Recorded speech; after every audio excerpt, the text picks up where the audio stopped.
Hello, I'm Dominic Hobson, co-founder of Future of Finance. My guest today is Simon Giles, co-founder of Yieldly, the provider of staking contracts and a no-loss lottery. Importantly, Yieldly is also the first DeFi built on the Algorand protocol, whose chief promise is to remove the technical barriers to mass adoption of blockchain-based finance. Simon, thank you for joining us. It's a pleasure to be here. Thank you. Now, as I said, it's important that you chose to work with Algorand rather than, say, Ethereum. That was an unusual choice because so few projects have been launched on Algorand to date. Indeed, I think you're the first DeFi project on Algorand. So what explains your choice? We've heard about energy savings, speed, cost, security, quality of the smart contracts. So, but what explains your choice? Was it to increase the appeal to institutional money? So, in the blockchain space, everyone's very excited about Algorand because it is a pure proof of stake blockchain. It's faster, cheaper, and more scalable than other blockchains like Ethereum that are out there at the moment. In essence, Algorand is what Ethereum is hoping to become with some of its upcoming upgrades. So Algorand, built by Silvio Micali, who's an MIT professor and Turing Award winner. It's a very innovative and exciting blockchain. And I can understand why you might think it was unusual because there weren't many projects there, but we saw that as a great opportunity.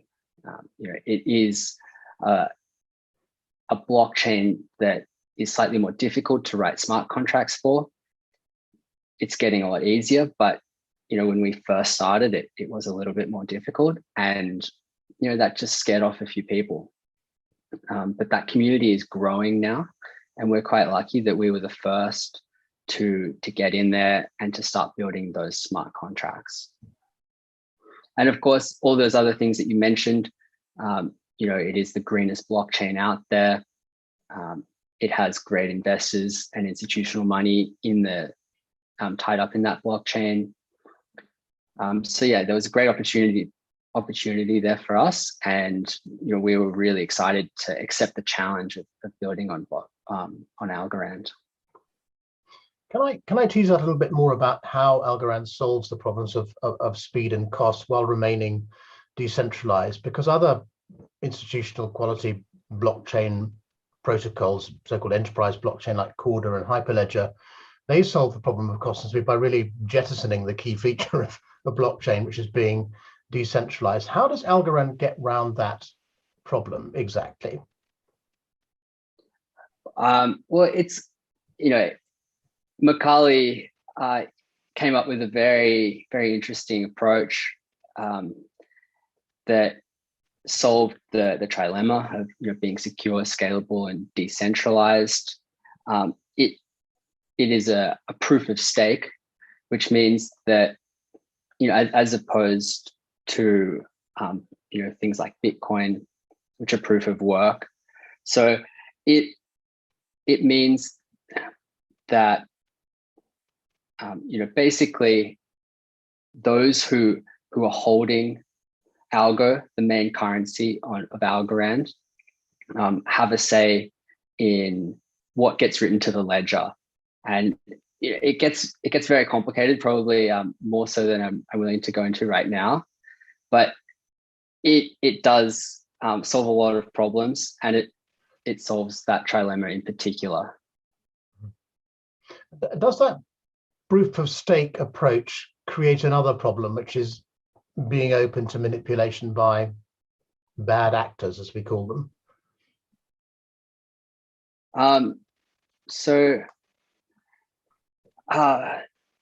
It was built to be very robust in that situation. And there's something called the Byzantine generals problem, which is how does a system gain consensus in the presence of unknown adversaries? And a proof of stake is able to combat that. And so, Algorand is able to face that strong adversary, and it's able to do that in a very fast and cheap way, as opposed to other chains out there. Something that also made Algorand an unusual choice is the absence of an exchange, which you are, if I understand it correctly, putting right. Why does an exchange matter? Is it to create this kind of seamless choice across a variety of tokens? Yeah, that's one aspect of it. And, decentralized exchanges are quite foundational because they just allow liquidity to move around freely and seamlessly. And then, as the liquidity moves around, smart contracts can do interesting things with it.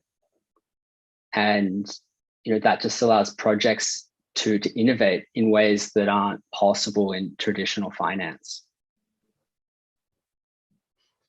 Now you've issued a native token, Yieldly, as well. What does that bring to the project that Algo can't? So Algo is the native currency of the Algorand blockchain, and it's used for the proof of stake consensus. Yieldly, on the other hand, it's our native token, and it's used for a lot of DeFi smart contracts. So we allow users to stake Yieldly and do quite interesting things with it. We just launched a no-loss prize game where people can stake Yieldly and have the chance of winning non-fungible tokens or NFTs each week without any risk of losing their initial stake of Yieldly.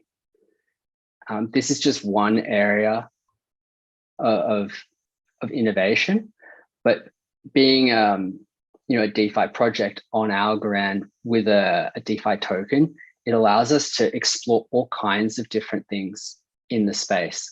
And it's a very fast-moving space. I think we'll continue to see it change and evolve as more people start playing around with it, as more projects start building out interesting technology and smart contracts. And one of the beautiful things about the blockchain space is that everybody likes working together and building kind of like fundamental building blocks that people can stack in interesting ways and use to create all kinds of products. So it's a very fast moving space, and having a DeFi token allows you to interact with the community in a way that the Algo token doesn't. You've got a pretty clear long-term goal here. You've been very articulate about this. It's to replace a variety of institutional quality savings and borrowing products with in DeFi. Why did you start with a lottery? I mean, lotteries go back to the 18th century. Lots of governments used to use them to fund themselves. We still have one here in the United Kingdom, which I've never won, I'm sorry to say. But what was your thinking about starting with a lottery, your Yieldy no loss prize game? What was the thinking behind that?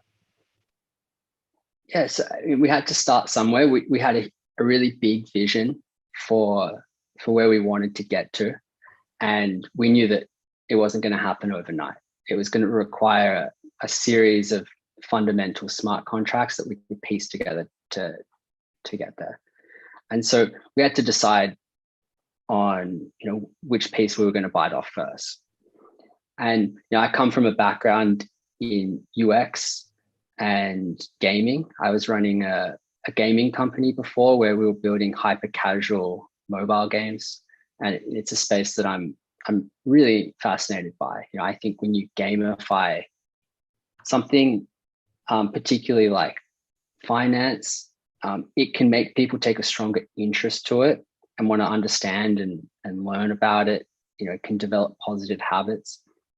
And so when we thought about the first smart contracts that we wanted to build, which were staking smart contracts, we thought, how can we make this fun and engaging and exciting? How can we make this something that users want to interact with, want to learn about, want to understand, particularly new users who are coming into the crypto space, because it can be quite daunting. A lot of the applications that are out there at the moment are built by programmers. They're built by people that have a very strong understanding of how blockchain works, of how smart contracts work. And they don't understand that for newcomers, it can be overwhelming. Not everything is explained perfectly. And there is a learning curve that exists. And oftentimes gamifying things can be a great way of introducing people to these new concepts in a fun way and in a way that makes sense to them.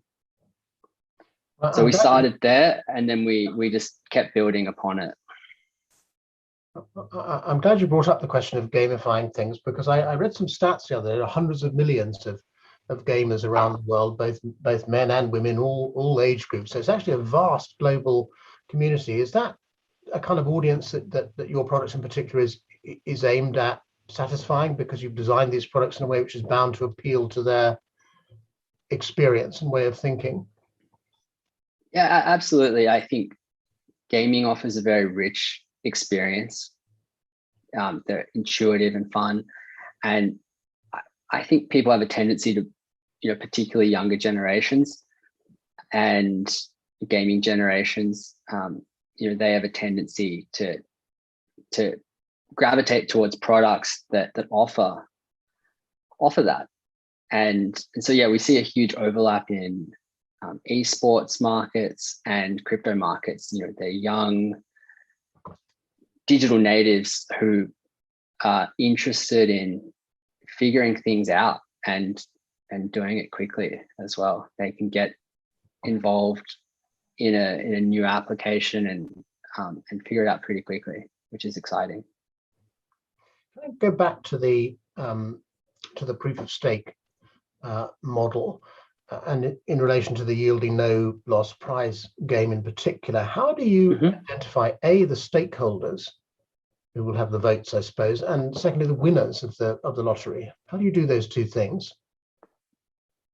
Yeah, great question. So anyone that participates in the no loss prize games interacts with our smart contracts on the Algorand blockchain. So all those interactions are captured on a digital ledger, and we can make calls to that ledger and check everything that's happened.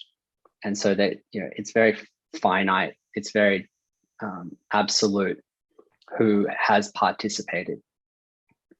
And in the same vein, the winner is actually selected from a truly random number verified on a blockchain. So we use Chainlink's VFR system.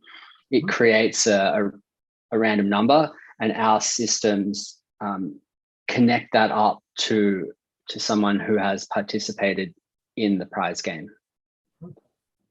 And then once that happens, it distributes the winning algo to their contract. It actually mutates the state in the contract on the blockchain, and that allows them to withdraw their winning prize, or they can just keep it in there and it will just continue to generate a reward. And those rewards which the investors earn are algo rewards, are they? Yes, they are. And there is an algo reward for the no loss prize game, the algo no loss prize game. And everybody who participates also earns a Yieldly reward as well. And how's it going? What's the, I don't know if this is the right way to measure it, but what's the total value locked in the Yieldly no loss prize game at the moment? Yeah, that is the way to talk about it. A lot of projects, they like to talk about how much value is locked up in the smart contracts, TVL, and so we hit $100 million locked up in our contracts the other day. That comprised of both algo and Yieldly. There was about $65 million worth of algo and 20 million US of Yieldly in those contracts. And it's growing about 10% week on week at the moment, which is great. Now, Now, the lottery is not your only product. You've also got a liquidity pool for depositors and borrowers, Yieldy pools. How does that work? And when I ask that question, I'm thinking particularly of how you calculate the yield. Yeah, so there is we have liquidity pools where users can stake Yieldly and earn more Yieldly. And by staking, they also go into weekly prize draws where they can win non-fungible tokens, or NFTs as they're usually referred to in the space. And these are digital assets that they represent artworks. They can represent a lot of different things in a lot of different industries. Like there's even fractionalized real estate and all kinds of fascinating things that are happening there. But right now there's a lot of artwork that's represented on NFTs, and users can have the chance of winning them by staking Yieldly. And to answer your question, how is that APY? Where does that number come from? Yeah. So we have a smart contract that distributes the Yieldly reward, and there's a lot of Yieldly in there, and it's every 30 minutes a small fraction of the total amount in the staking pool is released. So that means that over time, less and less Yieldly gets released until it's all been distributed. So it's basically a supply and demand driven calculation at its most basic. Yeah, the more people that are staking, that means that all that Yieldly gets distributed amongst everybody who's participating. And does Yieldy pools give you some particular technical or commercial advantage? So we don't, or Yieldly doesn't charge any fees or take any cut of any of the assets in the pools. For us, the contracts are fundamental to our long-term commercial goals because they're building blocks, and it's going to allow us to build more and more interesting things in future. And importantly, it's allowed us to grow a community and get feedback and help understand, the users in the blockchain space, what they're after, and that allows us to build things that they actually want. So, it's great. The building blocks are going to allow us to innovate more quickly going forward. I'm getting a very strong message from you about your strategy, your ambition being to provide a kind of seamless access to assets on different blockchain protocols. You've actually built a bridge to Ethereum, so interoperability between these protocols is obviously a very important part of your strategy. I was surprised that no bridge to Ethereum existed already. Why was that? Did that reflect the fact that Algorand hadn't been used much for DeFi? Was it purely that there'd been no need up to this point, therefore you had to build it, or was there some other explanation? There was a lot of demand for it, and there were a few people trying to build a bridge, but none of them had succeeded. So we believe in a future that exists on multiple chains. It's definitely going to be an interoperable future. People don't want walled gardens. They want to move assets around between ecosystems. And, we wanted to do that as well. We wanted Yieldly to be able to take advantage of interesting smart contracts that existed on the Ethereum blockchain, like Uniswap. So yeah, we could tell, we wanted that product. We knew that other projects wanted it, and it didn't exist. There were a few people trying. They just hadn't done it yet. We had the team who had the expertise to build it, and so we thought, oh, let's do this. This is a really interesting piece of technology that we can offer up to the community. And what that does, it allows projects on the Ethereum in the Ethereum ecosystem to utilize smart contracts that are on Algorand, and it allows projects on Algorand to take advantage of interesting things happening on Ethereum. So it's mutually beneficial for everybody on both sides.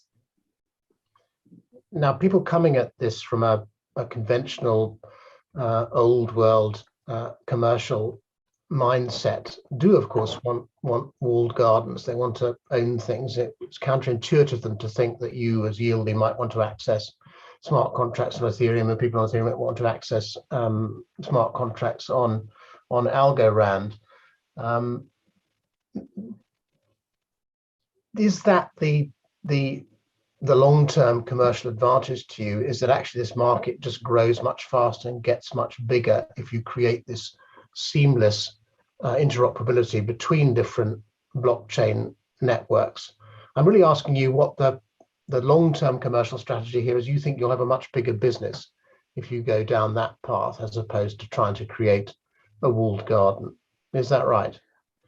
I think so, absolutely, because what we see is projects that, like, people that come from Ethereum and interact with our smart contracts and our platform, which is on Algorand, they're blown away by how fast the transactions are, by how cheap they are. On Ethereum, you might be spending, on average $20 to $30 for any given transaction. That can blow up to up to $200 as well, depending on how complicated the transaction is. On Algorand, we're literally talking about a fraction of a cent, like 0.001 of a cent. So people are very like, whoa, okay, like this is the the blockchain that we were kind of promised and have been waiting for. This is it. And they want to bring their projects over to Algorand and take advantage of that, but they need a bridge to do so. With our smart contracts, we benefit by having more projects being able to utilize them. We want more projects to have pools and distribute tokens. We want to run more no-loss prize games and distribute more NFTs for these projects.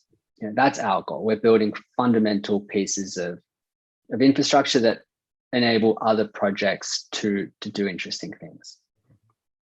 But we need bridges to bring those projects over. And that's the real opportunity there. We need bridges. You said a minute ago that it was difficult to build a bridge to Ethereum. You've obviously accomplished it. Is it possible to explain how the bridge works, how you were able to do it? What was the breakthrough that you achieved? I can't go into technical detail about exactly how it works, because security is a very important aspect of bridges. And the reality is, I did the UX for the bridge. We have a very talented CTO and bridge architect who actually designed and implemented the bridge, and I've seen it, and it's incredibly complicated and impressive. The UX, on the other hand, is we tried to simplify it as much as possible. You have an Algorand wallet on one side, you have an Ethereum wallet on the other. In 3 simple steps, you transfer your funds from one to the other, and it all happens, in just a few minutes.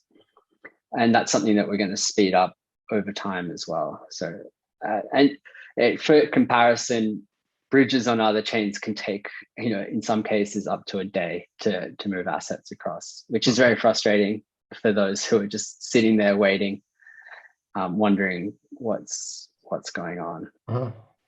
Well, don't worry. In the conventional securities market, it takes 2 days to Yeah. Your institutional money will be very surprised by anything faster than that.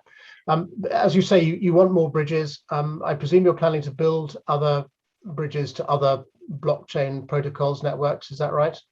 And yeah, you have absolutely. some in hand already. Yeah, that's right. So at the moment, we're building out to the Polygon ecosystem and the Binance Smart Chain ecosystem. By the end of this year, we'll have that up and running. But we're always having a look at what's happening in the space, what are the ecosystems doing interesting things, and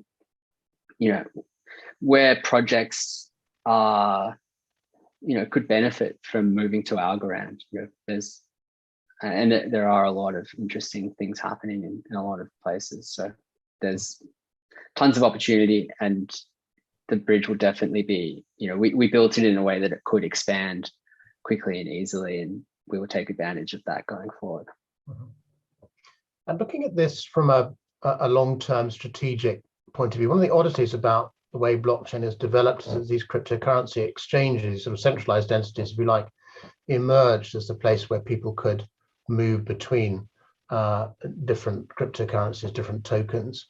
Now, are there sort of bridges you're building between Algorand and other protocols? I suppose at one level they're kind of realizing the original vision of blockchain, but are they going to become an alternative to these centralized cryptocurrency exchanges in the medium to long run? They'll definitely play a role. Bridges, they're going to be important because it will be a future with assets on multiple chains. It won't be one chain eradicating the others. That's just not going to happen. There will certainly be a role for the centralized exchanges in the near future, but going forward, it would be nice if everything became fully decentralized. That's a very interesting future to imagine, and I think one that benefits everybody who participates in it. I'm also wondering how bridges compare with other approaches to trying to create interoperability between different blockchain protocols. For example, we interviewed the developers of FinP2P, which is this protocol that allows investors to execute token trades in apps on one blockchain network and then settle and custody them in apps on another blockchain network. How do bridges compare with that approach? Are they the same sort of thing, or are they fundamentally different? Yeah, that's an interesting project. There's definitely similar. They would be utilizing a bridge, I'm sure, on some level. I don't know the project closely enough to comment, but I think that's a good example. Like, if they are using a bridge, it's a good example of building building something on top of a DeFi product or protocol. And we could definitely see that happening in future with the Yieldly bridge.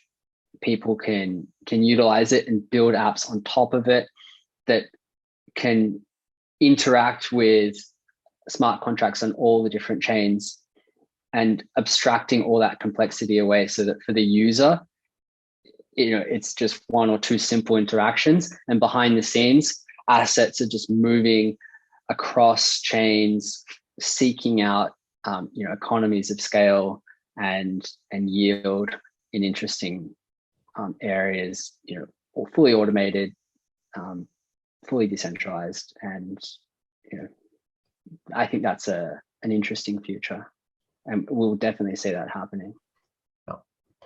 You touched earlier on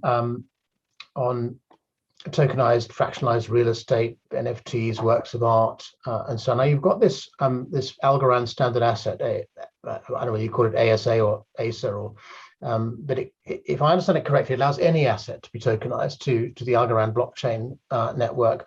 Where does that fit into your long-term strategy? Yeah, we're very interested in NFTs and think that they're going to play a vital role in the future of finance and the future of art, gaming, real estate. Like, pretty much, I think NFTs will play a role in most industries and disrupt them in a big way. And like with all areas of innovation, we want to build fundamental building blocks that allow anybody to build projects on top of them. So people that are,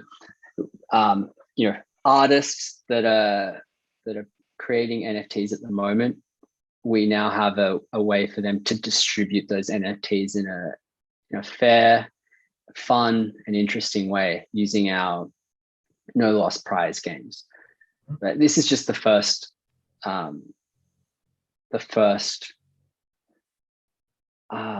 smart contract that we have related to NFTs, and I'm certain that we will see more from Yieldly in the future in this space. It's clear from everything you've been saying that growth and success in your mind is going to come from lots of other people starting to develop further apps on Algorand using your smart contracts. Is there something specific you can do to encourage people to start using your building blocks to do interesting, exciting, unusual things? Is there a strategy, a kind of marketing strategy, a go-to-market strategy for this? So if we can build them as intuitively as possible, I think that's a great start. If we build products that users enjoy, that is going to make other projects take notice and go, okay, this looks like an interesting piece of technology. We want to offer our users the same experience. So I think by keeping everything very user-centric and user-focused is important. We also want to be as open and as approachable as possible. So we've been talking to all projects in the Algorand community, reaching out, sharing all of our learnings, because it's always tough coming to a new protocol. There's lots to learn, and so if everyone can share that knowledge, people can get up to speed faster. They can build more interesting things faster, and that's important. Now, the developers and the investors don't just need to find your smart contracts interesting; they need to have confidence in them as well. I assume you're having your smart contracts audited. If you are, who's doing the auditing? Yes, we've had them audited by two giants in the space. So the first was by Algorand, who have audited big products like SushiSwap, Bancor, Ava Labs. Great team, very very experienced. One of the leading auditors in the field. And then we recently got it re-audited by Runtime Verification, who had looked at Uniswap, Dapper, Polkadot. They're also hugely experienced, and I think we'll continue to get it audited. It's a fast-moving space. We want to ensure that they are secure. We don't want to leave anything to chance there. We've got lots more smart contracts coming out in the future, and so we'll continue to work with multiple auditors going forward to ensure that security is put first. Now, as you've made clear, DeFi is a young space. It's fast moving, it's exciting. It's even starting now to attract serious regulatory attention for the first time, which is one measure of success. But it's still quite hard for the uninitiated to understand what's going on. It's kind of very clear to your peers, for example, from the gaming community and in the developer community. They kind of intuit what's going on with the way the industry works and is structured. What can be done to make DeFi more accessible to institutional money? In fact, make it easier for more traditionally minded people to understand and intuit and get involved in the sector. At the moment, it seems very easy for millennials and Gen Z people to pick all this up. But what about that institutional money, which could really turbocharge DeFi and bring about sooner that vision of a totally decentralized finance universe? What what could be done to educate and engage institutional money? Yeah, I think that teams need to take our approach and do a lot of user testing and talk to people in these, that come from these backgrounds, instead of just testing it on their friends or, even just team members who already understand these products and how they work. I think one of the great approaches to building something and to testing it is to assume that you are wrong, that to basically assume that people just won't understand anything that's going on, and it's nothing to be upset about. You can't be too closely connected to any of your creations, particularly when it comes to design and user flows. You just have to be able to accept that your first, second, third attempts aren't right, and it might be that fourth or fifth one where you just get more, enough feedback and can really hone in on an experience that makes sense to not only the younger, millennials, but also people that come from that institutional background. So that's definitely. It's all about the user experience, is what I'm hearing you say. I think so. Yeah, I think that is because the institutional money, when they do dive into crypto, they see all the wonderful possibilities, and they get very excited, and they do put a lot of money in. But it is daunting, and it doesn't need to be. If you use Yieldly, you'll see it's very simple. We've abstracted away vast amounts of complexity, and I think we'll see more and more projects heading in that direction going forward. Simon Giles, thank you very much. Thanks, Dominic. It's been a pleasure.